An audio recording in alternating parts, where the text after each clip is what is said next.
바울과 실로아노와 디모데는 하나님 아버지와 주 예수 그리스도 안에 있는 데살로니가인의 교회에 편지하노니 은혜와 평강이 너희에게 있을지어다.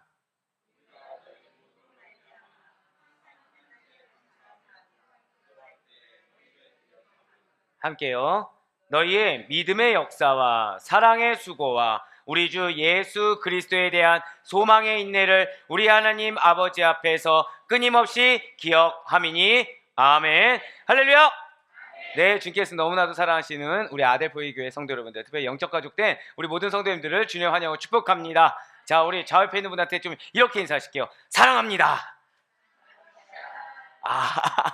굿. 네, 그렇죠. 예. 제가 분명히 사랑합니다 했는데 우리 장로님께서 사랑합니다. 네, 그렇죠. 예, 맞습니다. 그렇게 사랑해야죠. 저희 한 번 더 인사하실 때 우리 함께 손잡고 갑시다. 네, 우리 함께 어디를 가야 될까요? 자, 한번 우리 마지막 우리 시작이니까 한 번 더 이렇게 인사하실게요. 우리 함께 성령으로 걸어갑시다라고 인사하시기 바라겠습니다. 우리 함께 성령. 네, 그렇습니다. 얼마나 여러분들 하나님이 사랑하신지는 요즘 들어서 계속 체감하고 있어요. 하나님이 정말 여러분들 너무 많이 사랑하시고, 이게 제가 여러분들을 사랑한다는 말에는 하나님의 사랑의 만분의 일, 천만분의 일도 안 되는 것을 체감할 때마다 뜨거운 회개 눈물밖에 안 나옵니다. 왜 회개 눈물일까요? 사랑하지 않아서가 아니라 너무 부족함을 느끼다 보니까 여러분들한테 좀 더 많은 걸 드려야 되는데, 좀 더 여러분한테 좋은 꼴을 먹여야 되는데, 아까 우리 권사님께서 기도하셨던 대로 그렇게 과연 난 하고 있을까? 라는 회개의 마음이 이렇게 하나님께서 주시는 거죠. 근데 그래서 이 데살로니가전서 말씀을 주셨을 때 얼마나 감사했는지 몰라요. 얼마나 감사했는지 모릅니다. 왜냐면은 여기에 여러분들 향한 음성이 있다는 사실을 반드시 기억하시길 바래요. 아니, 목사님 항상 모든 말씀은 우리를 향한 말씀이 아닌가요? 하는데 여러분도 잘 아시다시피 하나님의 때가 있습니다. 믿으십니까? 하나님이 그 당시의 상황에 적합한 말씀을 주신다는 것을 여러분들 너무나도 잘 알고 계실 거예요. 그래서 지금 이 시간 주신 이 말씀이 얼마나 귀한지 모른다는 거죠. 사실 지난주까지 해서 6개월에서 7개월간 우리는 갈라디아서 강의를 통해서 은혜 받는 시간이 있었습니다. 여러분들 어떻게 은혜 받으셨습니까? 그렇죠. 이렇게 물어보는데 아니오라고 말을 할 수는 없죠. 예, 은혜 받았습니까 하면은 네, 은혜 받았습니다 밖에는 저희가 답을 할 수 없지만, 어쩌면 그때 은혜를 받으신 분이 있을 수도 있고, 그 은혜라는 것이 이전 것이 되신 분도 있을 수 있어요. 그 은혜가 어쩔 때는 은혜 받았지만 어쩔 때는 나에게 은혜가 안 되고 부딪히는 경우도 있을 수가 있었을 것입니다. 하지만 동일한 것은 하나님께서 여러분들을 사랑하시사 여러분들의 내면 가운데 반응을, 절대 고백하실까요? 영적 반응.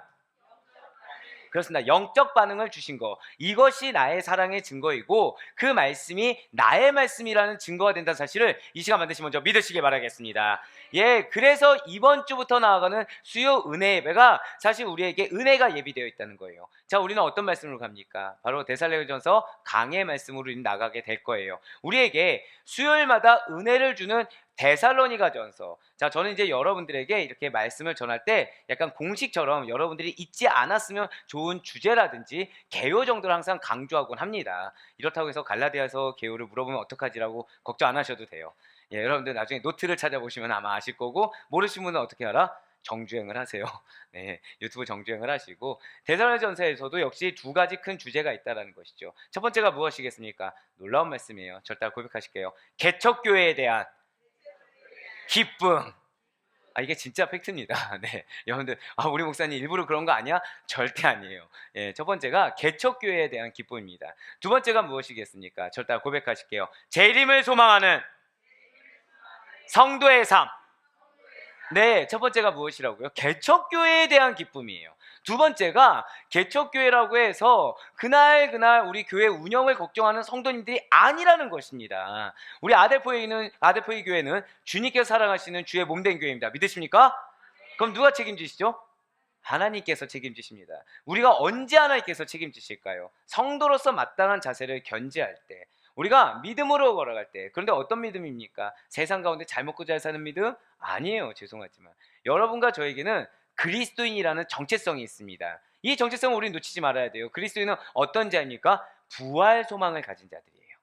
그리스도인은 재림을 소망하는 자들입니다. 바로 이 얘기를 지금 데살로니가전서는 크게 두 가지 주 중에 하나로 잡고 있다는 것이죠. 성도의 삶이란 재림을 소망해야 한다. 그 말씀을 하고 있다는 거예요. 자, 개척교회라고 말씀드렸어요. 우리 아델포이 교회는 어떤 교회입니까? 그쵸. 많은 분들이 개척교회지만 개척교회 같지 않게 너무 빠른 성장을 주셨다라고 하는데, 그래도 변치 않는 건 개척교회예요. 아직은 개척교회입니다. 저는 약간 그런 마인드를 갖고 있어요. 우리 교회 성도님들이 저는 비전을 좀 주신 게 3천 가정 정도로 비전을 주신 게 있습니다. 감사해요. 감사해요.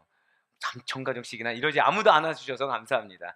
네, 3천 가정을 두고 있는데 3천 가정이 된다고 해도 저한테 변치 않은 마음은 개척교회의 초심을 놓치지 말아야 됩니다. 함께 해주신 여러분들에 대한 감사, 그리고 하나님이 이 교회를 당신의 피와 땀으로 세우셨다는 것에 대한 하나님에 대한 감사, 이거를 절대 놓치지 않기 위해서 우리 아델포유교회의 정체성은 무엇이다? 개척교회다. 그렇기 때문에 또 이건 또 그런 것도 있어요. 저도 사람인지라 성도 수가 늘어나며 딴 생각을 할 수 있을까요, 없을까요? 100% 있습니다. 저는 저를 믿지 않거든요. 그렇기 때문에 저 이런 반응 너무 좋아요. 설마? 네, 이런 거 너무 감사해요. 예, 그렇기 때문에 계속해서 저 자신에 대해서 너는 개척교회 목사야, 개척교회 목사야. 너에게 허락된 것은 우리 처음에 했던 그 영혼만으로도 충분히 감사해 라는 마음을 항상 잊지 않고 있어요. 그렇기 때문에 좀 죄송한 말씀이지만 이게 섣부를 수도 있습니다. 만약에 우리 교회에 너무나도 하나님이 사랑하시는 부교육자분이 왔어요. 어떻게 될까요? 성도님들이 그분에 대해서 은혜를 받고 있어요. 예, 저는 아낌없이 분리개척을 하든 아낌없이 자리를 내어주든 할 수 있는 믿음의 경단이 필요하다는 것입니다. 또 아무도 아멘이라 안 해주셔서 살짝의 위로가 되네요. 네. 그렇다고 해서 지금 내려놓겠습니까? 설마. 예, 설마 우리 전도사님도 내 전도사님 보고 갑자기 담임 목사 하세요 이러겠습니까? 그렇지 않아요. 예, 제가 조금 요즘 들어서 깨닫는 거는 내가 아버지구나. 여러분들을 끝까지 책임져야 되는 아버지구나. 자, 죄송하지만 제 눈에 여러분들은 성인이겠습니까? 영적 아기겠습니까? 영적 아기라서 아직 먹일 게 많아요. 아직 훈련받을 게 많습니다. 자, 여러분들 자녀들 키워보셔서 아시겠지만 공부하는 거 좋아하든가요, 싫어하든가요? 감사합니다. 예, 여기서 단 한 명이라도 좋아합니다 하면은 상당히 마음이 어려울 뻔했는데, 근데 우리는 뭘 해야 되죠? 부모로서 공부를 시켜야 되죠. 자, 저는 뭐라고요? 영적 아비. 영적 아기들은 공부를 좋아할까요, 싫어할까요? 싫어하더라도. 네, 바로 이 얘기하기 위해서 되게 지금 슬퍼하셨는데요, 지금. 싫어하더라도 계속해서 말씀을 먹여야 되고 계속해서 양육해야 되는 거. 이게 개척교회인 거예요. 개척교회는 말씀을 잘 먹어야 됩니다. 한 명 한 명이 일꾼이 돼야 돼요. 한 명 한 명이 영적 거장이 되어야 되는 것입니다. 예, 그렇기 때문에 그런 우리 아델포이 교회에도 데살로니가 교회와 마찬가지로 저따 고백하실까요? 기쁨이 가득합니다.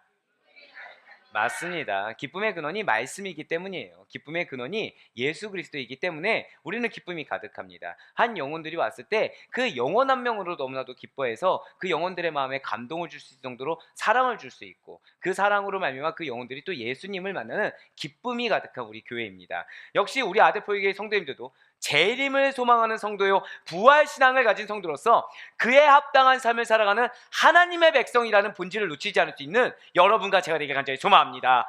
그래서 우리 교회에 바로 지금 이 시점에 어떤 분기점이 되고 있는 바로 이 시점에 데살로니가전서 허락하신 하나님께 얼마나 감사한지 모르겠어요. 그렇다면 데살로니가전서의 배경이 되고 있는 이 데살로니가 교회는 과연 어떤 교회입니까? 데살로니가 교회는 사도 바울이 2차 선교 여행을 하면서 마게도니아 지방에서 두 번째로 개척한 교회입니다. 좀 외우기 쉽죠?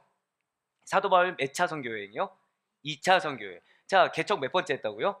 두 번째 했습니다. 자, 그럼 마게도니아 지방에서 첫 번째로 개척한 교회는 어떤 교회냐? 바로 빌립보 교회입니다. 첫 번째 교회는 바로 빌립보 교회를 개척했어요.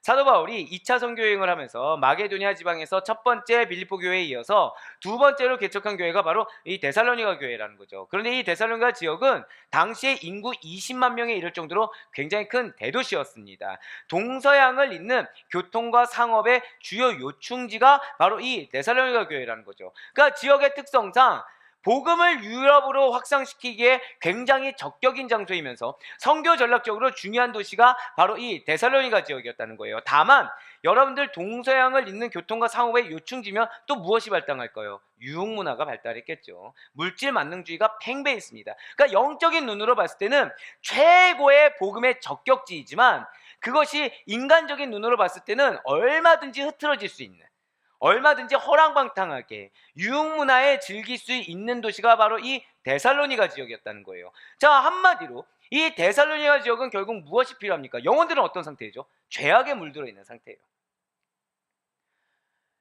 육신의 정욕에 있는 이껏 물들어져 있는 상태가 바로 이 데살로니가 지역이었고, 이거는 어떻게 그 흐름을 할 수가 없습니다. 뭐 물질이 많이 들어오고 동서양을 이으니까 거기에 온갖 귀중품들 다 오고 온갖 인종의 사람들이 다 모이니까 당연히 쾌락에 향락에 노출된 도시가 바로 이 도시라는 거죠. 그러니까 여기에 뭐가 가장 필요할까요? 복음이 필요하다는 거예요. 이 쾌락과 향락에 도취된 이 도시가 바로 복음이 필요하다는 것입니다. 사랑하는 여러분들 요즘 뉴스 보면은 우리가 8, 90년대 때 그 봤던 뉴스에서는 정말 접하기 힘든 뉴스들이 이제는 아무렇지 않게 나옵니다. 자, 어제 정부에서 한 가지 정책을 발표했어요. 그것이 무엇이냐면 마약 방지법을 이제 새롭게 했습니다. 그래서 그 마약을 통용하는 도시를 이렇게 경유해서 온 사람들은 더 철저하게 지금 그러니까 검사를 하겠다. 결국 이 나라가 뭐에 지금 노출된 것입니까? 마약에 노출된 거예요, 사실은. 그럼 여러분 8, 90년대 때 마약에 대해서 들어본 적 있습니까? 잘 없습니다. 연예인 누가 한 명 했다고 하면 나라가 막 뒤집어질 정도로 엄청났는데 지금은 마약 소식 있어도 뭐 그런가 보다 하고 넘어갈 정도로 익숙해져 버렸어요. 결국 지금 이 시대가 어떤 시대입니까? 향락에 너무 노출됐다는 거예요. 범죄에 너무 노출됐습니다. 어지간히 흉악 범죄가 나와도 이제는 안타까운 마음은 같지만 그러려니 하고 우리가 넘어갈 수 있을 정도로 무관심하고 무덤덤해질 수 있을 정도로 굉장히 악한 시대라는 거죠. 이 악한 시대 때 가장 필요한 것이 무엇이라고요? 바로 이 데살로니 지역에 가장 필요했던 것처럼 저 따라 고백하실게요. 복음이 정말 필요합니다. 이 시대일수록 복음이 필요합니다. 그래서 영적으로 무뎌진 영혼들에게 영적인 경각심을 줄 수 있는 복음이 필요한 거고요. 그리고 많이 지금 힘들어하는 이 시기 가운데 우리야말로 복음으로 말미암아 힘을 내서 많은 영혼들을 변화할 수 있는 복음의 능력을 덧입어야 될 가장 적격인 시기가 바로 이 시기인 것입니다. 제가 방금 마지막에 어떤 표현 썼어요? 가장 적격인 시기라는 거예요. 맞아요. 힘듭니다. 어려워요. 사람이 정신을 못 차릴 정도로 뒤흔들어 놓습니다. 근데 왜일까요? 여러분들이 위험 요소가 되기 때문인 거예요. 여러분들이야말로 이 복음을 증거해서 이 시대를 변화할 복음의 일꾼이자 용사이기 때문에 그래서 말씀이 우리가 지금 없어 문제가 아니죠. 기도가 없어 문제가 아닙니다. 그런데 그럼에도 불구하고 내가 힘든 걸 경험하는 거예요. 내가 자꾸 공고해지고 마음이 부딪히고 어려워지는 것입니다. 왜라고요? 사단이 그렇게 만들어 간다는 거예요. 집중하지 못하게 한다는 거죠. 그래서 지금 아델포이 교회에 11월 달도 하나님 계속 말씀하신 것이죠. 누굴 먼저 분별하라? 나를 먼저 분별해야 돼요. 내가 뭘로 채움받으라고요? 뭘로 충만하라? 성령으로 충만하라. 질문이 잘못됐네요. 네, 성령으로 충만하라. 지금 그래서 여러분들이 정말 중요한 역할인 것입니다. 그래서 여러분들이 정말 말씀 가운데 올바로 서 있어야 되고 무엇보다 복음 가운데 올바로 서 있어야 바로 이 데살로니가 지역의 변화가 우리의 변화가 되는 줄 믿으시길 바랍니다. 실제로 사도 바울은 자신에게 명하신 그 하나님의 뜻에 따라 그리고 자신의 선교 관행에 따라 유대인의 회당에서 지금 다른 데서 성경 가르친 게 아니에요. 유대인의 회당. 자, 유대인은 어떤 인물인지 갈라디아서 통해서 이미 들으셨죠?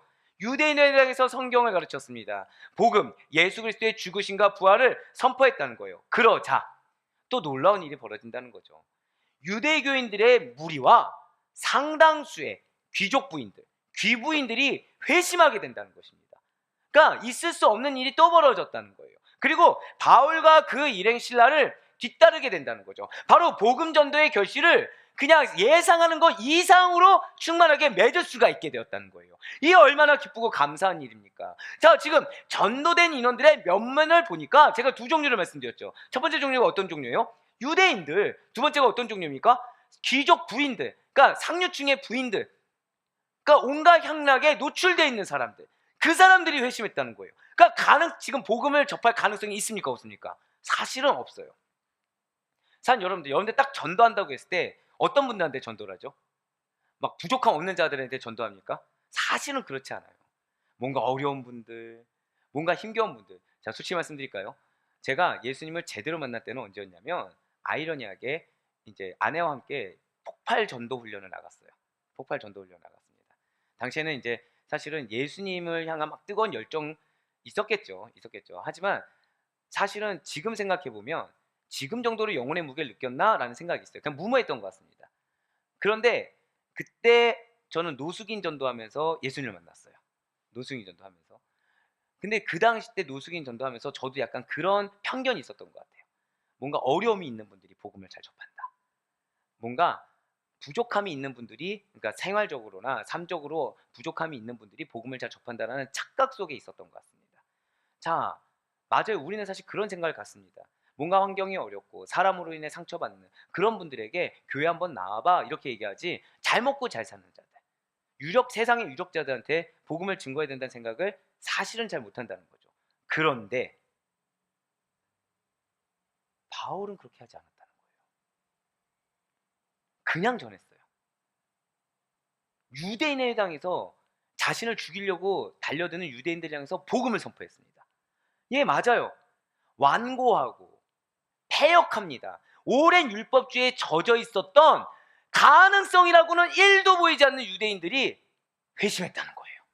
거기에 더해서 부족함이 없습니다. 너무 잘 먹고 잘 살고 있어요. 쾌락의 그치가 로마 시대처럼 어느 정도까지인가 그렇게 끝을 모를 정도로 달려가던 충분히 교만할 수 있는 귀부인들이 변화됐다는 거예요. 지금 하나님의 백성이 그냥 늘어난 게 아닙니다. 기적적인 일이 벌어진 거예요. 그리고 세상의 유력자가 변화되니까 그들이 또 어떻게 합니까? 유력자가 변화되니까 당연히 유력자들이 행할 수 있는 어떤 법률이나 이런 것까지 바뀌게 되겠죠. 그러니까 도시 전체가 점점 변화되는 놀라운 일이 벌어졌다는 거예요. 예, 맞아요. 하나님의 백성이 허다하게 늘어나는 굉장히 큰 행복과 기쁨이 가득한 칭찬받을 만한 일들이 벌어지고 있다는 거죠. 예수님을 믿고 결단해서 믿음으로 살아가는데 결실이 있습니다. 근데 그 결실 가운데 내가 겸손이 있어요. 잠잠이 있어요. 칭찬받아야 됩니까? 질책받아야 됩니까? 칭찬받아야 되죠. 지금 나의 모습을 통해서 예수 그리스도를 보고 있어요. 자녀들이나 배우자들이나 옆에 있는 사람들이, 야, 너 정말 예수님 진짜 믿는 것 같아. 너 교회 정말 잘 나간 것 같아. 이런 얘기도 정말 듣습니다. 기쁜 일입니까? 슬픈 일입니까? 기쁜 일이라는 거. 그런데 자, 솔직히 말씀드릴까요? 여러분들 삶이 어떻습니까? 지금 은혜 받고 있는데 기쁩니까? 슬픕니까? 아, 감사해요. 기쁘시겠지만 항상 기쁜 건 아니시잖아요. 마음에 어려움이 있다는 거예요. 갈등이라는 게 있고 공격이 없는 게 아니라는 거죠. 왜입니까? 근데 그 중에는 믿는 자라고 하는 사람들이 있다는 거예요. 그 중에는. 예, 맞아요. 지금 바울의 이 선교적 놀라운 열매 이면에는 유대인들의, 하나님을 안다고 하는 자들의 시기와 질투, 핍박이 따라왔다는 거죠.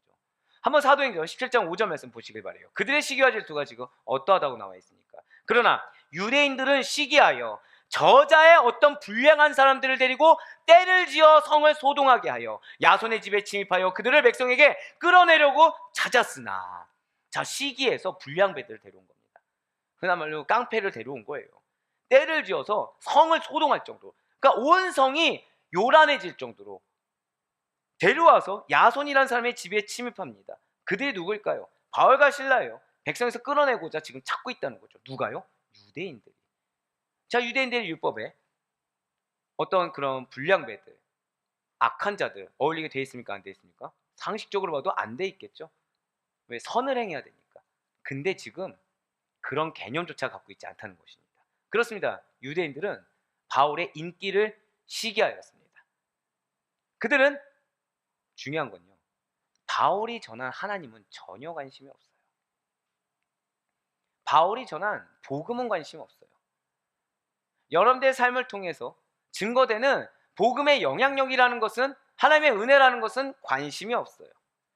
바울이 무엇을 전하는지가 전혀 그다지 중요하지가 않다는 거죠. 그것이 얼마나 가치 있는지, 평생에 걸쳐서 접하기 힘든 귀중한 복음이라는 메시지가 전해지고 있는지, 그래서 그 복음의 메시지를 접한 자들이 얼마나 예수 그리스도의 향기를 드러낼 수 있고 그리스도께서 어떻게 그러한 자들 통해서 성령의 역사하신 가운데 그 열매를 맺게 하신지 전혀 유대인들에게 중요하지 않았다는 것입니다. 그래서 바른 구원의 길로 영원히 구제함을 받는 거 중요하지가 않아요. 영원히 하나님을 만나는 거 중요하지 않습니다. 그런 유대인들, 무엇이 중요합니까? 그런 유대인들은 어떤 자들입니까? 그저 바울의 전도를 듣고요, 성령의 역사에 설득당하지 않는 자들입니다. 거부하는 자들이죠. 이렇게 나의 삶 가운데 하나님이 역사하셔서 듣지 않습니다. 뭐만 보여요? 질투만 보이는 거예요. 뭐만 보여요? 인간적인 생각만 보이는 거예요. 시기합니다. 질투합니다. 정죄합니다. 복음을 믿지 않는 자들이에요. 자신들의 현실적인 이익이 더 중요한 아이러니한 유대인들이라는 거죠. 그들은 광적으로 지금 흥분해 있습니다. 그래서 예수님 당시에 못 박았을 때와 동일한 행동을 지금 취하려고 해요. 바울과 실라를 로마 행정당국에 고발하려고 계략을 꾸미고 있다는 거죠. 그래서 유대인들은 불량배들을 지금 동원하였습니다. 그리고 바울과 실라에게 거처를 제공하고 바울과 실라의 복음 전대에 협조하고 도움을 준 야손의 집에 쳐들어왔다는 거예요. 이 야손이 어떤 자라고요? 바울과 실라를 도와줬던 자들이라는 거죠.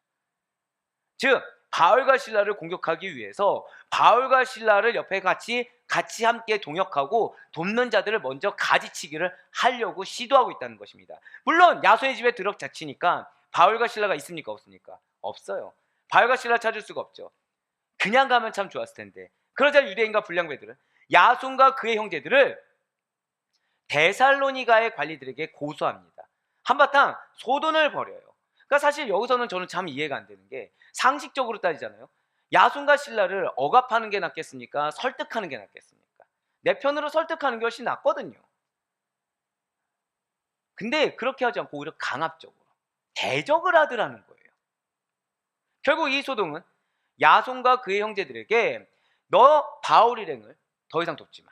너 바울 일행 다른 도시로 쫓아보내. 그러지 않으면 이 고소는 취하될 수가 없을 거야. 너 큰일 당할 거야 라는 조건을 내건 다음에 어느 정도 일단락되게 됩니다. 데살로니가 관리들은 바울과 교류하지 말아라, 더 이상 데살로니가에서 복음 전도를 하지 못하도록 해라라는 조건을 내걸었어요. 그리고 그 조건을 이행하지 않을 경우에는 더 큰 어마무시한 일, 더 큰 처벌을 받을 것이라고 엄포를 놓았다는 것이죠. 그런 세상적으로 굉장히 치졸하고도 야비한 협박의 행위 뒤에서야 겨우 고소당했던 야손과 그의 형제들을 풀어줬다는 것입니다. 그렇습니다. 사랑하는 우리 여러분들, 반드시 기억하시길 바라요. 사단의 권세라는 것은 주로 세상의 권력을 이용해서, 세상의 기준을 가지고 그 힘과 권세를 이용해서 하나님 나라의 확장을 방해합니다. 여러분들은 그리스도입니다. 믿으십니까? 그럼 여러분들의 기준은 무엇이죠? 신본주의예요. 그러니까 여러분들의 눈에 그들을 봤을 때는 이해가 안 되는 거예요. 당연하죠. 우리의 기준은 무엇이다? 신본주의이기 때문에, 하나님 중심이기 때문에. 근데 지금 이 유대인들, 대적자들의 기준은 어디예요? 세상이거든요. 대화가 안 되죠. 하는 행동이 이해가 안 되는 겁니다. 이해하려고 해서는 안 돼요. 당연하게 받아들이셔야 됩니다. 아, 세상에 속한 자이기 때문에 이런 말도 할 수 있는 거구나, 세상에 속한 자이기 때문에 이런 행동을 할 수 있구나 라고 분별하셔야 되는 문제인 것입니다. 예, 맞아요. 분명 세상의 권력은 누가 주셨습니까? 하나님이 주셨어요. 하지만 이것을 알지 못하는 자들은, 아니 이것을 온전히 믿지 못하는 자들은 하나님 걸 맡은 세상 권력을 하나님을 핍박하고 죽이려는 데 사용하여서 하나님께 불순종할 뿐만 아니라 적극적으로 하나님을 대적하는 언행을 하게 된다는 것이죠. 그래서 본인은 근데 문제는 인지하지 못한다는 거예요. 본인은 무엇을 위하고 있어요? 하나님을 위한 거거든요. 본인은 지금 마음 가운데 복음을 깨달았습니까? 못 깨달았습니까? 못 깨달았어요. 사랑하는 여러분들, 구원이 우선입니까? 내 이익이 우선입니까? 구원이 우선이죠. 근데 그걸 치부해버리는 거예요. 그걸 치부해버리는 거예요. 나는 율법을 이렇게 따랐으니까 나는 구원받는 자야. 근데 이런 나를 어렵게 했어. 이런 내 공동체를 어렵게 했어. 쟤들은 악한 사람들이야. 쟤들은 틀렸어라고 하는 거예요.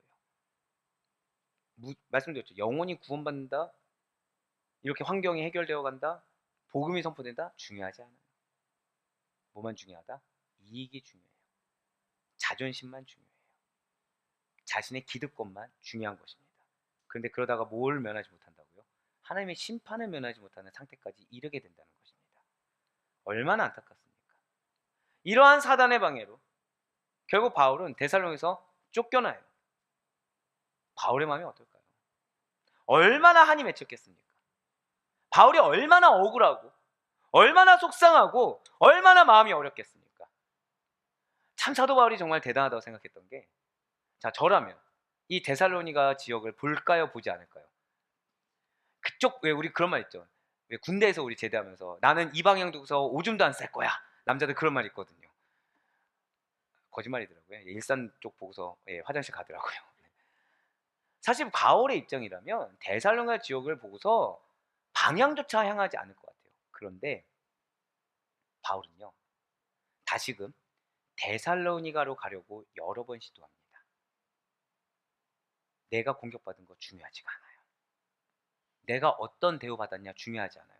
왜요? 당연한 거였어요. 저들은 구원받지 못한 영혼들이었기 때문에 불쌍한 영혼들인 것입니다. 더불어서 저들은 세상 권세에 속한 자들이기 때문에 안타까운 영혼에 불과해요. 하지만 바울에겐 더 중요한 영혼들이 있다는 거예요. 제가 방금 뭐라 말씀드렸습니까? 더 중요한 영혼들이 있다는 거죠. 내가 어떤 핍박을 받느냐, 내가 어떤 고난에 처하냐, 내가 어떤 억울한 일을 당하냐, 이거 중요하지 않다는 거예요. 나에게는 붙여준 양들이 있다는 것입니다. 나에게 이 붙여준 양보다 우선되는 것이 없다라는 거예요.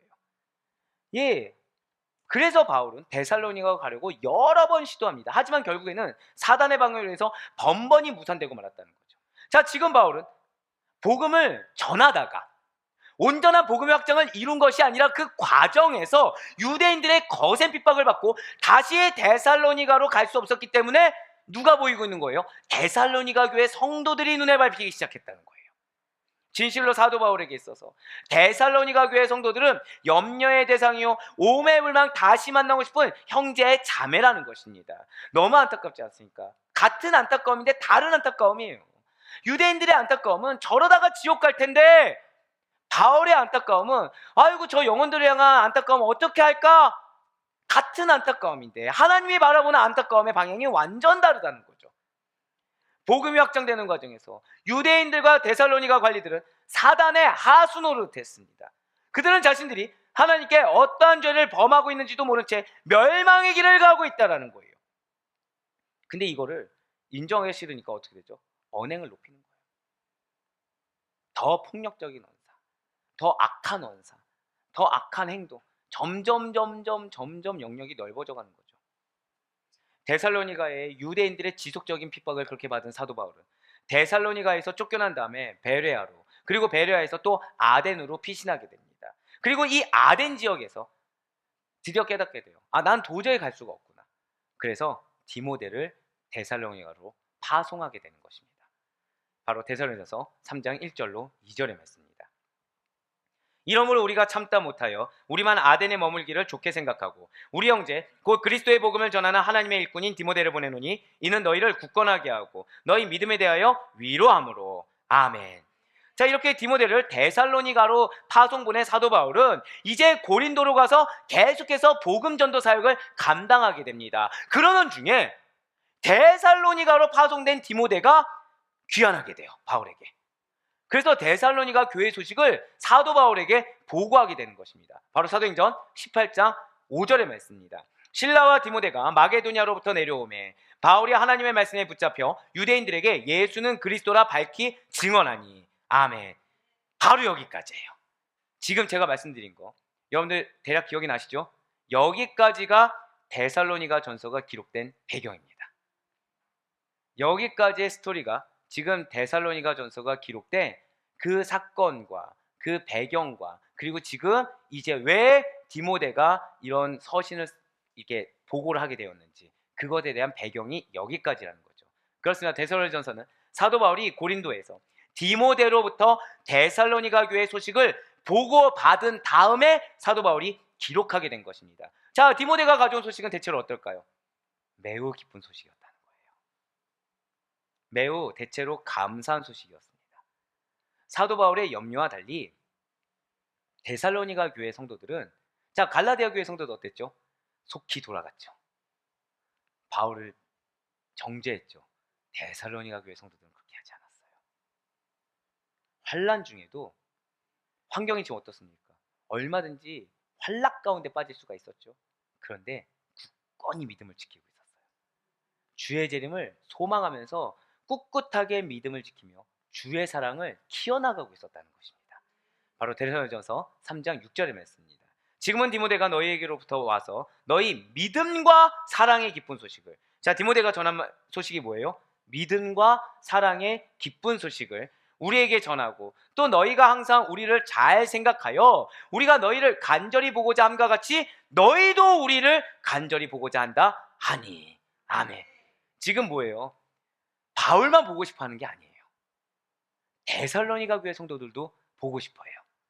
그러면서 뭘 지키고 있습니까? 믿음을 지키고 있는 거예요. 재림의 소망을 지키고 있는 거예요. 아무리 유대인들이 핍박을 하고 음해를 하고 해도 흔들리지 않아요. 끝까지 믿음을 지킵니다. 디모데로부터 믿음과 사랑의 기쁜 소식을 전해 들은 사도 바울은 위로를 받게 돼요.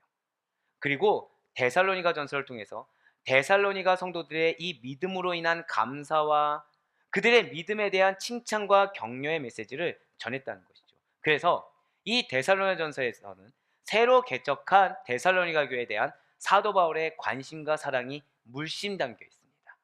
그리고 데살로니가 교회 성도들이 혼란스러워하는 부분이 이제 존재하게 돼요. 유대인들이 뭘로 공격할까요? 바로 영적인 부분을 공격하는 거예요. 근데 이거는 가르침이 필요하다는 거죠. 제가 앞서서 여러분들 뭐가 필요하다 말씀드렸죠? 양육이 필요하다 말씀드렸죠? 예, 맞아요. 혼란스러워하는 영적인 부분에 대한 조언과 가르침이 바로 여기에 담겨 있다는 것입니다. 이제 막 생겨난 이방 개척 교회인 데살로니가 교회예요. 그래서 교리적인 면이나 도덕적인 면에서 어쩔 수 없이, 왜요? 잘 성숙해서 양육되기 전에 사도 바울이 내쫓김을 받았잖아요. 그러니 그거에 대해서 미숙한 모습을 가질 수밖에 없다는 거죠. 그리고 특히 주의 재림 시에 성도의 부활에 대한 문제로 크게 혼란을 겪고 있는 것이 데살로니가 교회였던 것입니다. 따라서 사도 바울은 본서신 데살로니가 전서를 통해서 주의 재림에 대한 올바른 신앙을 갖도록 권면하고 종말론에 대한 주제를 부과시켰다는 거예요. 사도 바울은 이러한 데살로니가 전서를 통해서 이제 신생교회의 성도들인, 개척교회의 성도들인 데살로니가 성도들에게 신앙의 기본이자 중요한 재림 신앙을 가지고 어떻게 신앙하며 살 것인지에 대한 교훈과 권면을 그 가득한 사랑을 담아서, 그 가득한 관심을 담아서 전하고 있습니다. 그 가운데 오늘 본문 말씀은 바로 이런 데살로니가 전서의 도입 부분에 해당하고 있다는 거예요. 그렇다면 먼저 오늘 보면 데살로니가전서 1장 1절의 말씀 한번 보도록 하시겠습니다.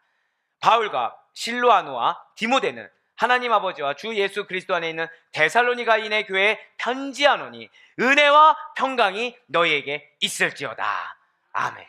자, 지금 여러분들은 데살로니가전서가 쓰여진 배경을 들으셨어요. 자, 어떻게 사도 바울의 마음이 좀 느껴지십니까? 그 안타까운 마음과 그 주변의 어려운 환경이 느껴지십니까? 누구랑 비슷하죠? 비슷하세요, 여러분들. 그래서 감사한 거예요. 정말 감사한 거예요.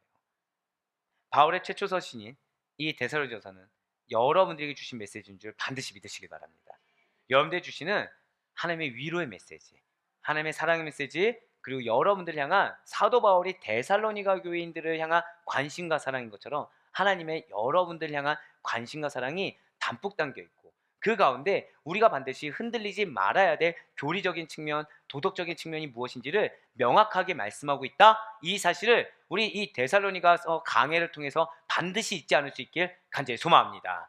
네, 맞아요. AD 51년경에 이 데살로니가 전서는 기록되었습니다. 그리고 전형적인 서신의 양식을 따르고 있어요. 송신자와 수신자가 잘 나타냈던 거죠. 그 가운데 1절 서두를 한번 보시길 바래요. 바울과 실로아노와 디모데는 이라고 지금 송신자가 나와 있습니다. 자, 써내려간 자죠. 송신자는 가장 먼저 지금 누가 나와 있습니까? 맞습니다. 바울 자신이에요. 자, 그런데 좀 독특한 것이 하나가 있어요. 갈라디아서에서는 여러분들 바울이 무엇을 먼저 증거했죠? 자신의 사도권을 먼저 증명합니다. 그런데 여기서는 빌립보서와 마찬가지로 자신의 사도됨을 밝히고 있지 않아요. 왜일까요? 갈라디아 교회 성도들과 데살로니가 교회 성도들의 차이 때문입니다. 지금 데살로니가 교회 성도들은 바울의 사도권에 대한 도전이 없어요. 바울을 신뢰하고 있습니다. 그러니까 구태여 사도됨을 밝히지 않아도 되는 거예요. 얼마나 좋습니까? 사도됨을 밝힌 그 시간에 복음만 전하고 있어요. 사도됨을 굳이 밝히지 않아도 그 신뢰가 있다 보니까. 자, 오늘 우리가 새벽에 무슨 신뢰가 있어야 된다고 말씀드렸죠? 영적 신뢰. 영적 신뢰가 있으면 여러분들 시간을 오히려 단축할 수 있고, 영적 신뢰가 있으면 오히려 더 큰 은혜의 장에 들어갈 수 있다는 사실 여러분들 반드시 믿으시길 바랍니다.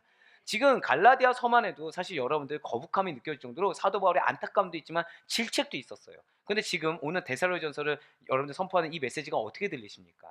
사랑스러워요. 저만 느끼는 건가요? 네, 굉장히 사랑스럽습니다. 관심이 많아요. 정말 이거를 제발 여러분들이 받아들였으면 좋겠다라는 이 사도 바울의 그 구구절절한 마음, 사랑의 마음이 느껴질 정도입니다. 예, 맞아요. 사도권에 대한 도전이 없었기 때문에 사도 바울은 구태여 자신의 사도권을 주장하거나 증명할 필요가 없었던 것입니다. 그럼 실로아노는 누구입니까? 송신자 실로아노는 바울의 2차 전도 여행 때 함께하면서 이 데살로니가 교회를 같이 설립한 인물입니다. 실로아노는 신라의 로마식 이름, 헬라식 이름이에요. 그러니까 신라는 히브리식 이름이고요. 그러니까 우리가 왜 바울과 신라 하잖아요. 그 신라가 이 실로아노입니다.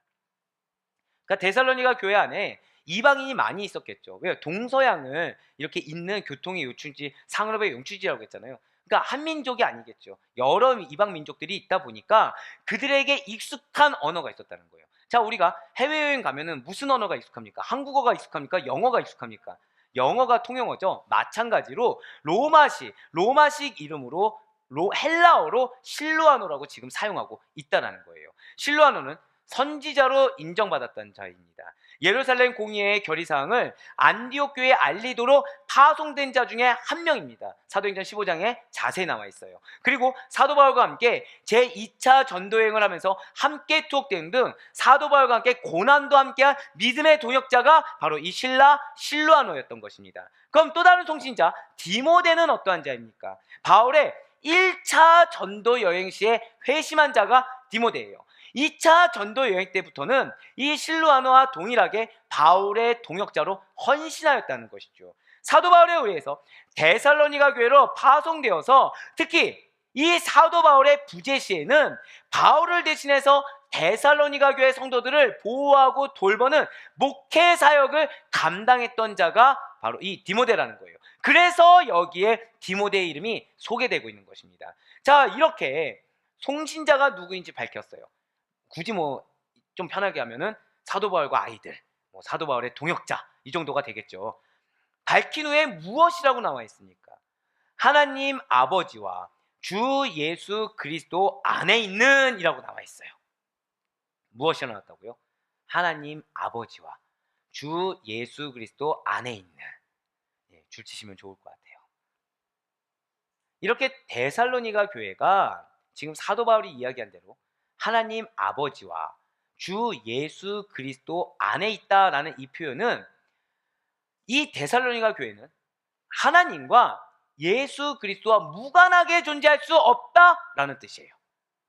그러니까 너희에게 있어서는 이 교회는 하나님과 긴밀한 관계이고 예수 그리스도의 복음과는 뗄래야 뗄 수 없는 관계의 교회이다 라는 바로 그런 고백이 된다는 거죠. 그러니까 외부에서 데살로니가 교회를 바라볼 때는 이러한 두 가지 속성, 하나님과 예수 그리스도와 무관하게 존재할 수 없는 그 속성이 분명하게 드러나는 거. 누가 봐도 예수 그리스도의 교회, 누가 봐도 하나님의 역사가 있는 교회가 바로 데살로니가 교회였다는 것입니다. 근데 외적인 모습만 그렇게 보여지는 것이 아니에요. 외부에서만 보고서 와 부흥한다, 와 어떻게 메시지를 저렇게까지 증거해, 와 정말 대단, 하나님의 역사하신 것 같아 라고 외적으로만 보여지는 것이 아니라 내면적인 모습에서도 데살로니가 교회는 하나님과 더불어서 예수 그리스도의 모습을 선명하게 보여주는 아름다운 교회였다는 거예요. 복음이 항상 늘 깨어집니다. 늘 항상 외계의 눈물이 있어요. 근데 그 외계의 눈물의 자리는 하나님의 은혜가 채워주고 있는 거예요. 하나님의 역사가 채워주고 있는 것입니다. 성도님들이 늘 항상 말씀의 분량이 장성한 분량까지 자라나는 모습이 증명되고 있다는 거예요. 그게 어떤 교회라고요? 데살로니가 교회라는 거예요. 근데 감사한 건 뭔지 아십니까? 이것이 우리 교회인 줄 믿으시기 바랍니다.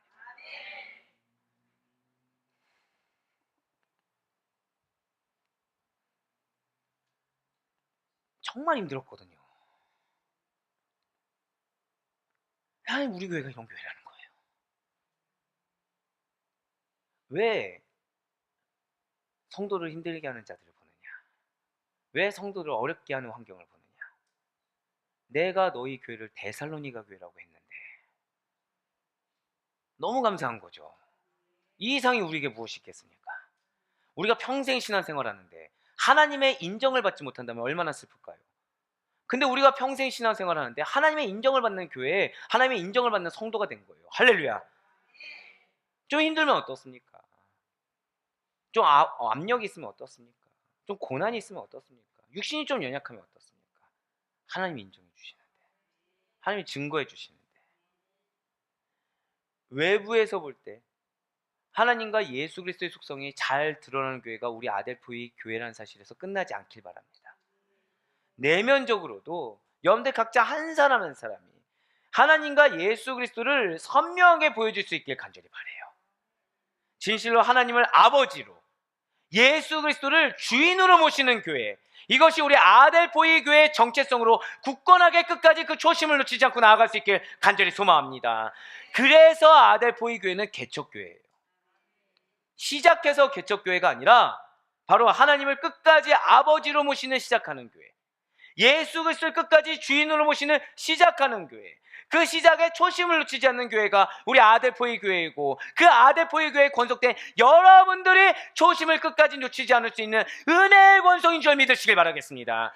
더불어 이 땅의 모든 교회가 하나님을 아버지로, 예수 그리스도를 주인으로 모시는 교회가 되어야만 하며, 하나님 아버지와 주 예수 그리스도 안에서 행하고 하나님과 예수님만을 나타내 보이는 증인들의 모임이 되어야함을 기억하고 함께 기도하시며 선한 본이 될 수 있는 우리 모두가 될 수 있게 간절히 소망합니다.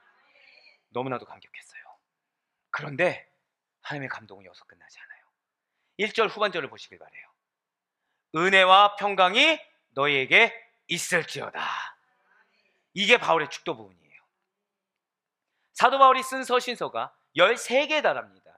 바울이 쓴 서신서 가운데 가장 짧은 인사말이 지금 데살로니가 전서에 기록되고 있다는 거예요. 근데 인사말에 뭐가 있어요? 축복하고 있는 거예요. 너무 사랑스러운 거예요. 너무 기쁜 거예요. 여러분들만 보면 힘이 안 날 수가 없는 거예요. 줄 수 있는 게 뭐예요? 은혜와 축복이 함께할지어다. 은혜와 평강이 가득할지어다. 하나님의 은혜와 평강이 만배의 축복으로 임할지어다. 어떻게 축복하지 않을 수가 있겠습니까? 교회를 세우는 분들인데 어떻게 축복하지 않을 수가 있겠습니까? 믿음의 승리를 가지신 분들인데 어떻게 축복하지 않을 수가 있겠습니까? 하나님이 사랑하시는 명확한 증거가 있는 자들인데. 그리고 이 짧은 인사말은 놀랍게도 데살로니가 후서 1장 2절에서도 같이 기록되어 있어요. 데살로니가후서 1장 1절로 2절 말씀 보시길 바랍니다. 바울과 실로아누와 디모데는 하나님 우리 아버지와 주 예수 그리스도 안에 있는 데살로니가인의 교회에 편지하노니 하나님 아버지와 주 예수 그리스도로부터 은혜와 평강이 너희에게 있을지어다. 지금 이게 전선지 후선지 구분이 안 될 정도로 동일하게 기록되어 있어요. 같은 서신서의 일치성을 나타내기 위해서, 즉 하나님이 너희를 어떻게 생각하는지 그거는 변치 않고 동일하다는 것을 증명하기 위해서 인사말 역시도 같은 내용으로 쓰고 있다는 거죠. 그런데 이 같은 인사말은 이 사도 바울 이전에는 발견되지 않았어요. 즉 사도 바울에 의해서 처음으로 이 같은 인사말이 쓰여지게 됐다는 것입니다. 그런데 여기에는 굉장히 중요한 의미가 담겨 있다는 거예요. 이 인사말에는 놓치지 말아야 되는 중요한 영적 의미와 그 마음이 담겨 있다는 거죠. 자, 이러한 인사말에 나오는 은혜와 평강, 은혜와 평강은 어디서 나오는 것입니까? 오직 성부 하나님, 성자 예수 그리스도부터 나온다는 것을 설명해주는 축도라는 거예요. 우리에게 은혜와 평강은 다른 데서 줄 수 있는 것이 아니야. 우리에게 은혜와 평강은 저 유대인들의 말에 넘어가서 적당히 두 노선을 걸어서 얻을 수 있는 것이 아니야. 세상의 것 가운데 줄 수 있는 것이 아니야. 은혜와 평강은 오직 성부 하나님, 나의 아버지 되시는 하나님, 우리 성자 예수 그리스도, 나의 주인 되시는 예수 그리스도부터 올 수 있는 유일한 것이야. 그걸 설명해주고 있는 축도라는 거예요. 그렇기 때문에 은혜와 평강이라는 것을 세상 속에서, 사람들과의 관계에서, 내가 이뤄놓은 성과물과 업적에서, 그리고 나의 현재 위치에서 찾으려고 해서는 안 된다는 거죠. 내 위치가 설령 흔들린다고 할지언정, 내가 설령 억울한 일을 당한다고 하더라도, 내 마음이 썩어 문드러진다고 하더라도 하나님 안에 거하고 있다고 한다면, 예수 그리스도와 친밀하게 교제하고 있고 그분의 그 말씀 안에 온전히 내가 거하고 있기만 한다고 한다면 은혜와 평강은 여러분들의 것입니다. 이걸 잊지 말라는 축도인 거예요. 지금 무엇입니까? 지금 이미 은혜와 평강은 너희들에게 임하고 있으니 그걸 끝까지 지키라는 겁니다. 은혜와 평강은 이미 여러분들의 것입니다. 그러니 우는 사자같이 두루다니며 여러분들의 귀를 현혹시키는, 여러분들의 눈을 현혹시키는 거기에 미혹되지 마시길 바라요.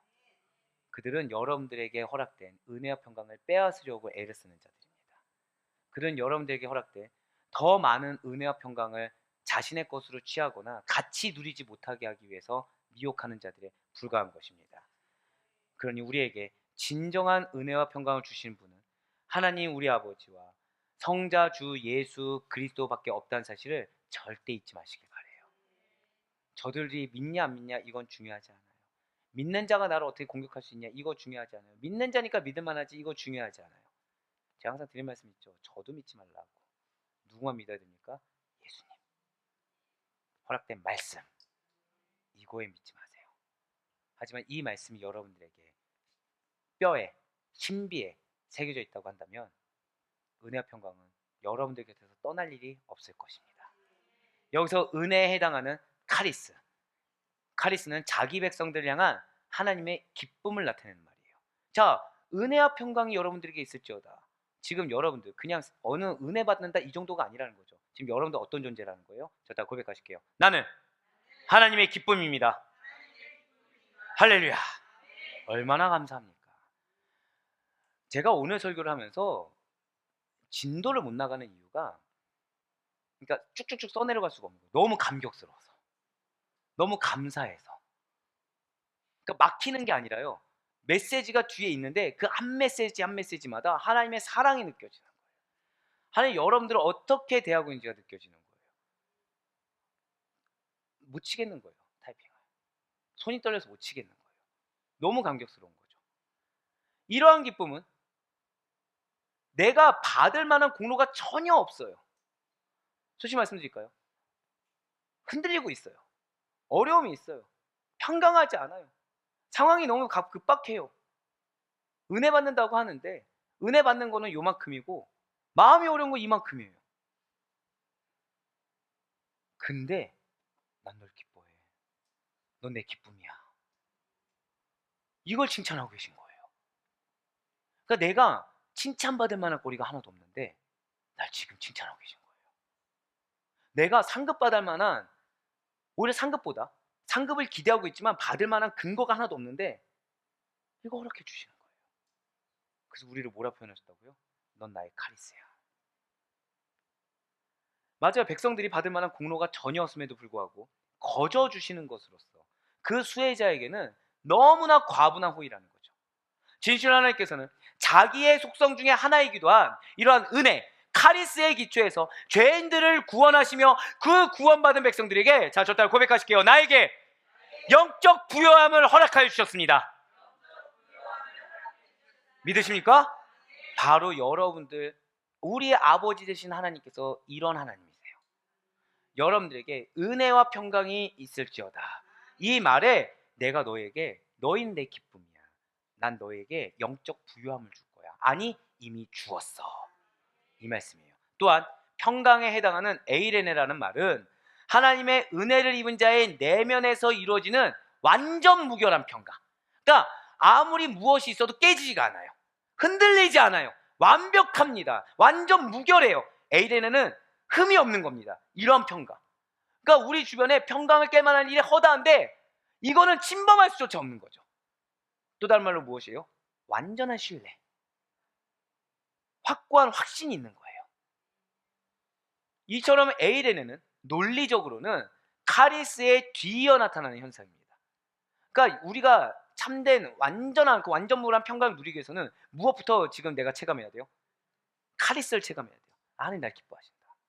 하나님 내게 영적 부요함을 주셨다. 제가 방금 뭐에 강조했습니까? 영적 부요함이에요. 그럼 내가 지금 어떤 상태여야 되죠? 성령 충만인 거예요. 성령 충만한 가운데 완전한 에이레네를 허락해 주시는 거죠. 그렇기 때문에 본문에서는 카리스 다음에 지금 기록된 것입니다. 이러한 에이레네, 평강이라는 것은 단순히 불화와 불안의 반대 개념이 아니에요. 불화가 있다, 불안하다 이거의 반대 개념이 에이레네가 아니라는 것입니다. 즉 사도 바울이 축도에서 사용하고 있는 평강, 에이레네라는 것은 하나님과의 화목으로부터 얻게 되는 완전 무결한 평안과 영적으로 조금도 부족함이 없는 부요함을 나타내는 개념이라는 거죠. 완전한 평강과 무엇이 있다? 부요함이 있다는 거예요. 자, 여러분들이 예를 들어서 은행에 한 100억이 있다 생각해 보세요. 그럼 여러분들이 무언가를 헌신하거나 무언가를 사람들에게 베풀 때 마음이 이거 나 써도 되나? 이런 생각 들까요 안 들까요? 넉넉하게 베풀 수 있겠죠. 넉넉하게. 부요함이 그거예요. 내가 100억이 웬 말입니까? 경을 따질 수 없을 정도로 엄청난 큰 은혜 가운데 있기 때문에 용납할 수 있어요. 품을 수가 있어요. 사랑을 베풀 수가 있어요. 내가 해야 될 걸 할 수가 있어요. 왜? 나는 이미 부유한 자이기 때문에. 그래서 사도 바울은 바로 이와 같은 축복들이 데살로니가 교인들에게 임한 것을 확신하고 또 그렇게 계속 임하기를 축복하면서 데살로니가전서를 시작하고 있다는 것입니다. 사도 바울이 얼마나 지금 사랑하고 있습니까? 사도 바울이 데살로니가 교인들을 지금 얼마나 기뻐하고 있습니까? 저는 우리 아델포이 교회 모든 성도님들이 바로 이러한 은혜와 평강이 이미 임했고 또 가득하시기를 축복합니다. 그래서 그 말씀을 먼저 드린 거예요. 우리 교회는 평생 어떤 교회다? 개척교회다.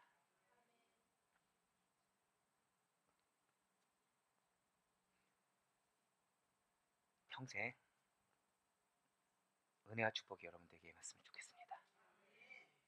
평생 은혜와 평강이 여러분들에게 임하기 정말 소망합니다. 하나님께서는 우리 성도님들을 말할 수 없는 기쁨의 존재로 여기세요. 언제나 여러분들이 부유하길 원하십니다. 그래서 사단이 여러분들을 미혹하는 것에 대해서 안타까워하면서도 항상 드린 표현이 있죠. 여러분들의 그릇이 종지면 간장 종지면 이만큼밖에 못 받잖아요. 하나님은 부요함이라고 표현했어요. 우리가 종지에 들어있는 걸 부요하다고 얘기하나요? 대접, 아니 큰 상을 주길 원하시는 거예요. 근데 이제는 상도 부족하다고 해서 우리 지금 어떤 표현 쓰게 하셨죠? 분갈이라는 표현을 쓰게 하셨어요. 그러니까 바치라에 옮기시겠다고 하셨어요. 그래서 어쩌면 여러분들이 나의 그릇이 깨지는 게 힘들 수도 있어요. 어려울 수도 있습니다. 그 그릇 깨지는 도구가 어떻게 무엇으로 사용될 수 있는지는 우리는 알 수가 없어요. 물질로 얻을 수도 있고 사람으로 얻을 수도 있고 건강으로 얻을 수도 있고 환경으로 얻을 수도 있겠죠. 하지만 그 무엇이 되었든지 간에 의심하지 마시길 바랍니다. 하나님 날 정말 사랑하신다. 나를 말할 수 없는 기쁨으로 여기신다. 나에게 부요함을 주길 원하신다. 나를 끝까지 함께하기를 원하신다. 이 믿음의 확신이 여러분과 저에게 임할 수 있길 간절히 소망합니다. 그 같은 영적 부요함 가운데 하나님과 완전한 화목함을 잊게 되는 평강에 평강을 더하는 우리가 될 수 있기를 간절히 소망합니다. 이제 2절 말씀 보시길 바라요. 2절 말씀 보시면 우리가 너희 모두로 말미암아 항상 하나님께 감사하며 기도할 때 너희를 기억함은. 아멘. 이게 1세기 당시의 문법과 문화를 알면 조금 더 도움이 됩니다. 1세기 당시에 헬라 세계 사람들이 쓰던 편지를 보면요, 어떻게 나와 있냐면 문안 인사를 해요. 그 다음에 뭐가 나오냐? 신들에게 기도한다는 내용이 나옵니다. 그러고 나서 수신인들을 잊지 않는다. 그러니까 이 세 가지 구조로 이루어져요. 첫 번째 문안 인사, 그 다음에 신들에게 너를 빈다, 기도한다, 그 다음에 수신인을 잊지 않는다 라는 형식적으로 이렇게 나와 있다는 거죠. 그런데 지금 본 서신을 보니까 어떻게 해요? 우리가 너희로 말미암아, 그러니까 지금 문안 인사를 하죠. 그 다음에 신적 존재에게 기도하는 거예요. 항상 하나님께 감사하며 기도할 때에, 그 다음에 수신인들을 잊지 않는다고 지금 딱 대놓고 나와 있죠. 너희를 기억함은. 예, 형식명에서 매우 없습니다. 그런데 사도 바울은 그 기도와 감사의 대상을 이 1세기 헬라 세계 사람들이 쓰고 있던 다신관의 근거에서 쓴 것이 아니라 유일하신 하나님을 아예 지칭하고 있다는 거예요. 그렇기 때문에 그 본질에 있어서 매우 큰 차이를 지금 보이고 있다는 거죠. 자, 왜 이런 표현을 썼을까요? 왜 이들에게 이렇게 헬라 문학에 그 헬라 편지 서식에 그 적합한 그 서식을 쓰면서 하나님 한 분을 강조했을까요? 자, 데살로니가 지역이 어떤 지역을 말씀드렸죠? 동서양을 잇는, 그러니까 수많은 이방 민족이 있다고 말씀드렸죠. 그러니까 데살로니가 교회 성도들의 대다수가 얼마 전까지, 자, 여러분들 그리스 로마 신앙 혹시 보셨습니까? 신이 위의 신입니까? 다신입니까? 다신이죠. 맞아요. 이방신들, 다신을 섬기던 우상 숭배자였던 거예요. 데살로니가 교회 대다수가. 그런데 복음을 듣고 하나님께 돌아온 그러한 사람들이라는 거죠.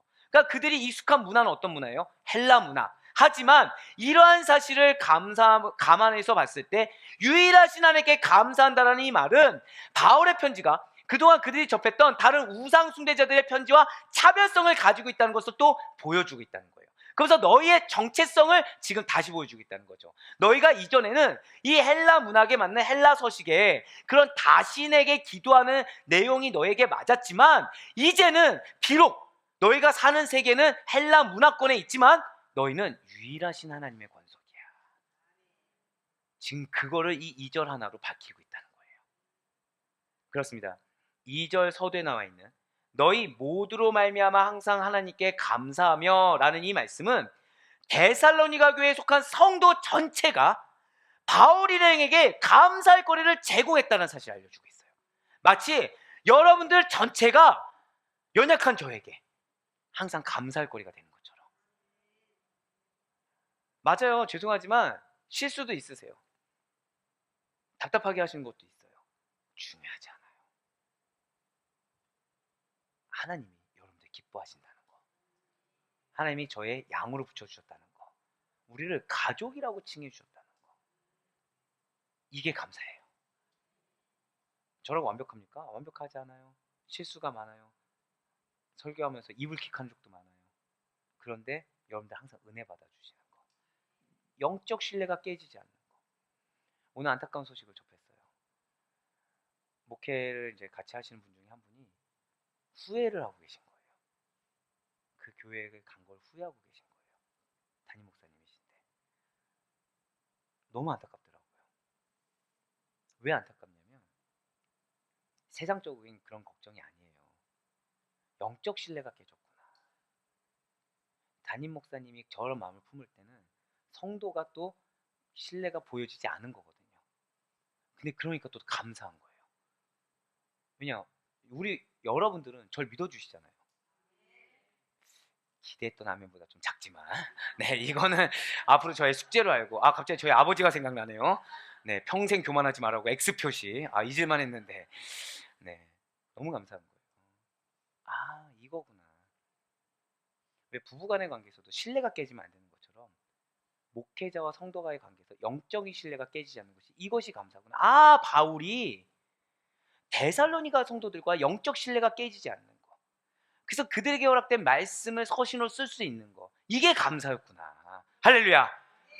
맞아요. 복음을 받아들인 지 얼마 되지 않는 교회가 3절에 나타난 것처럼 믿음의 역사를 보여줍니다. 사랑의 수고를 보여줘요. 소망의 인내라는 신앙의 덕목을 가지고 있으니 그들에게 복음을 전한 자로서 사도 바울이 어찌 하나님께 감사하지 않을 수가 있겠습니까?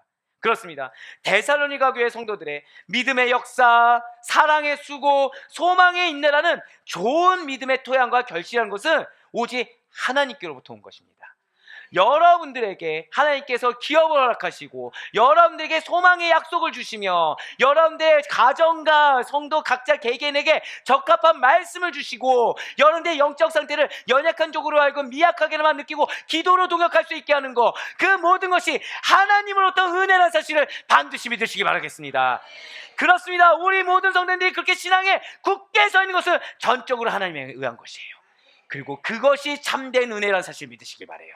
내 지금 눈앞에 놓인 삶이 변하지 않는 거, 내 눈앞에 놓인 환경이 해결되지 않는 거, 이것이 나에게 저주가 아니에요. 그 환경 가운데 하나님의 길을 붙잡고 있는 거, 그 환경 가운데 나에게 근거할 것이 없지만 그럼에도 불구하고 소망의 확신을 가지고 기대하며 나아갈 수 있는 거, 이것이 은혜이고 그 은혜를 믿는 자들에게 반드시 숲이 이루어질 것을 믿으시길 바라겠습니다.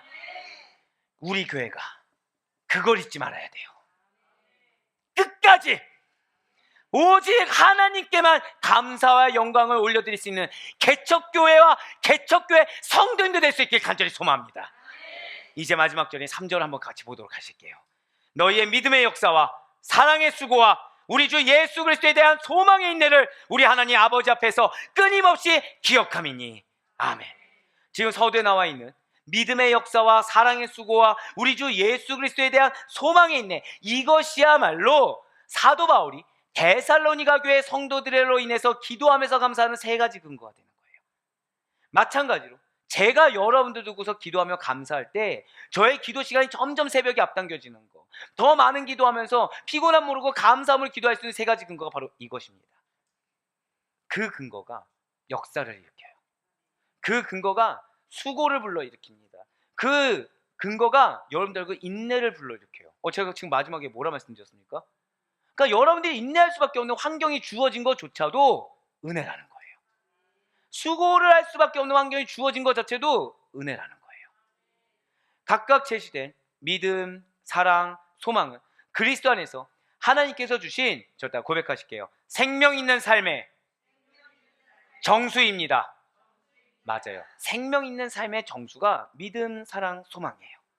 사도 바울은 이 세 가지의 것이 그리스도인의 삶에 항상 있는 것이라고 누차 강조하지 않았습니까? 바로 고린도전서 13장 13절을 통해서 이렇게 말했습니다. 우리 다 같이 나의 믿음의 고백으로 고린도전서 13장 13절 말씀을 함께 읽겠습니다. 시작.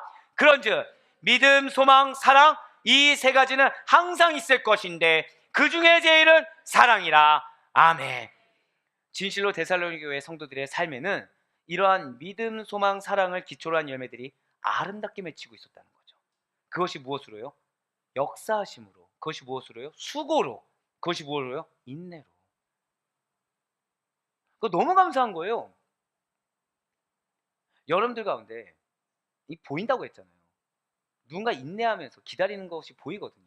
누군가 더한 수고하시는 게 보이거든요. 근데 하나님 지금 뭐라고 말씀하신 거예요? 그게 열매야. 그 열매로 숲이 만들어지는 거야. 그 열매로 기업을 이루는 거야. 그게 내 눈에 아름다운 열매가 되는 거야. 예, 맞아요. 우리 아델포이 교회에 이렇게 믿음과 소망과 사랑을 기초한 열매들이 아름답게 맺히고 있었듯이 데살로니가 교회 성도들의 삶에도 동일하게 아름답게 맺히고 있었기 때문에 사도 바울과 그 일행은 하나님께 감사할 수 있었던 거예요. 제가 얼마나 회개했는지 모릅니다. 저는 하나님께 투정을 부리고 있었어요. 하나님 불쌍하지 않습니까? 제발 응답 좀 해주세요. 제발 이제 역사 좀 해주세요. 하나님은 역사하지 않은 적이 없으시다는 거예요.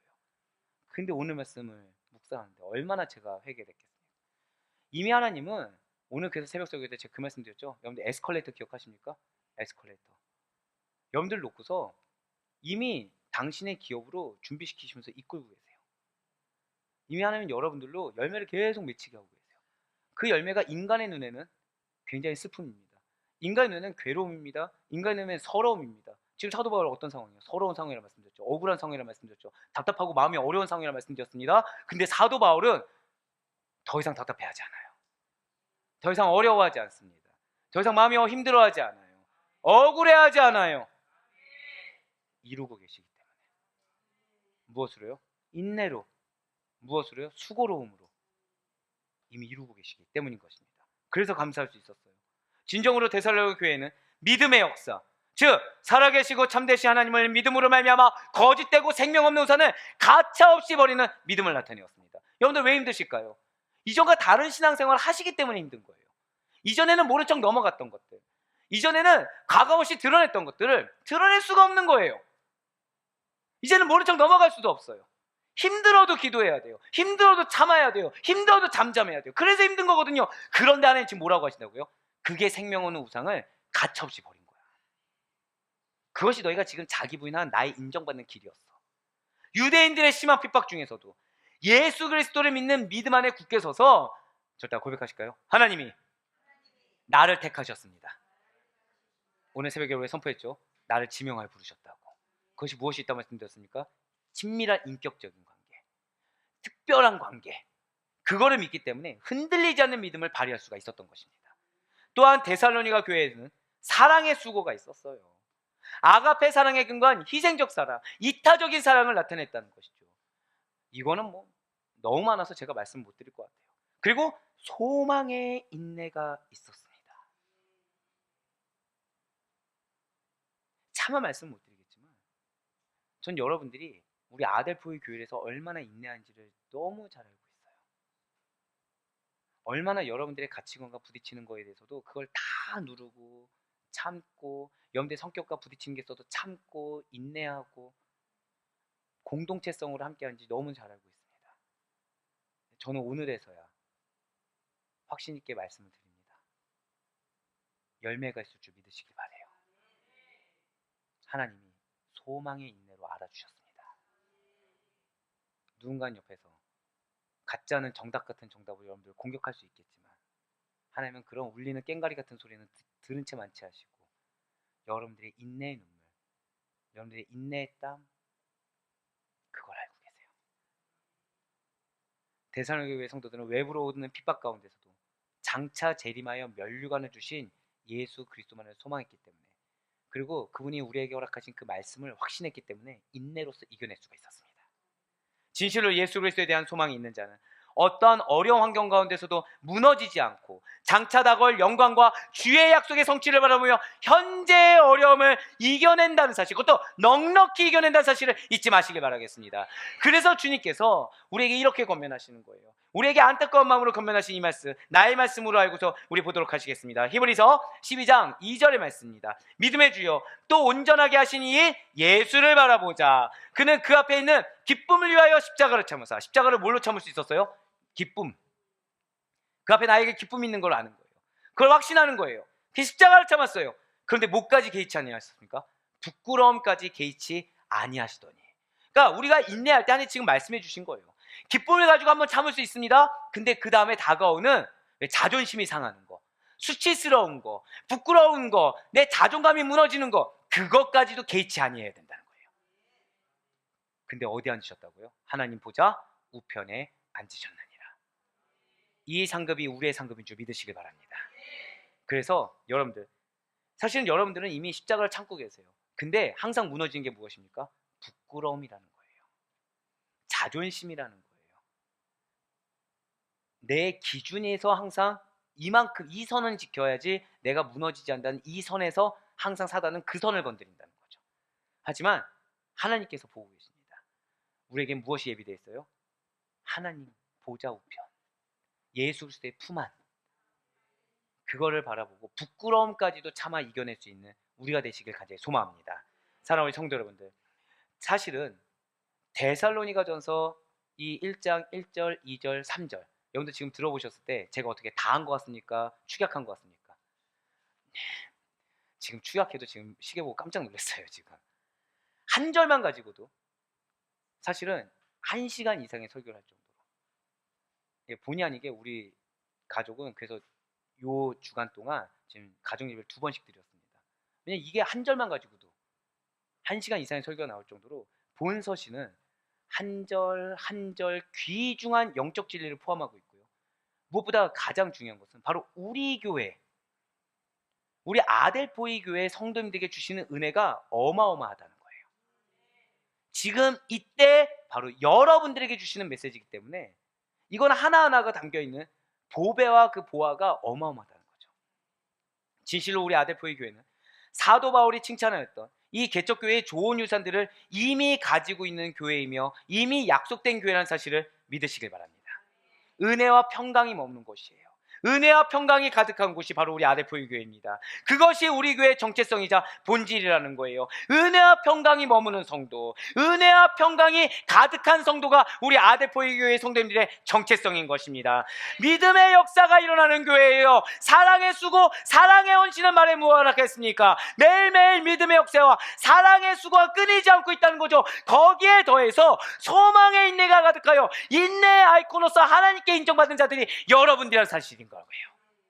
그러니 하나님께 감사가 넘칠 수밖에 없다는 거예요. 사랑하는 여러분들, 부탁드릴 것은, 어쩌면 여러분들 수요일날 바쁠 수 있어요. 예, 하지만 이 메시지만큼은 절대 놓치지 않으셨으면 좋겠어요. 아예 지목해서, 여러분들 솔직히 설교 중에 이거 개척교회입니다 하고 들어보신 적 있으세요? 없어요. 근데 나와 있는 내용들이에요. 아예 우리에게 주셨어요. 하나님 아예 지명해서 이거는 아델포이 교회야, 이거는 아델포이 성도야 라고 주신 우리만의 메시지입니다. 그러니 우리 같이 끝까지 우리의 본질을 잊지 않으므로 승리할 수 있는 우리가 되길 소망합니다. 가만히만 있어도 승리해요. 정확히 가만히 있는 게 움직이지 말라는 얘기는 아니겠죠. 내가 굳이 이 길에서 이탈하려고 애만 안 쓰면 됩니다. 이것이 나에게 마땅하다, 이것이 나에게 당연하다, 왜 나만이 아니라 이 길이 지금 나에겐 열매다. 아까 소망의 인내조차 무엇을 여긴다고 하셨어요? 열매. 그러니까 나는 참아왔을 뿐이에요. 근데 그것도 뭐가 맺히고 있었던 거예요? 열매가 맺히고 있었던 거예요. 우리는 기업이 있는 하나님의 백성들입니다. 그렇기 때문에 우리 교회에 많은 영적 부유함을 주신 하나님이십니다. 그리고 이 부유함이 바로 우리 아델포이 여러분의 것이라는 사실을 믿으시길 바라겠습니다.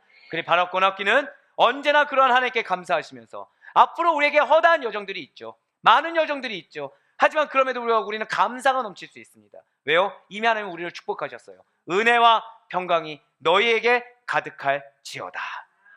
그런 은혜 평강이 머무는 곳이 여러분들의 삶이 되시고, 은혜와 평강이 머무는 곳이 여러분들의 가정이 되시며, 은혜와 평강이 늘 항상 머물고 그 항상 복음이 선포되는 곳이 우리 교회가 될 수 있기를 주님의 이름으로 간절히 축원합니다.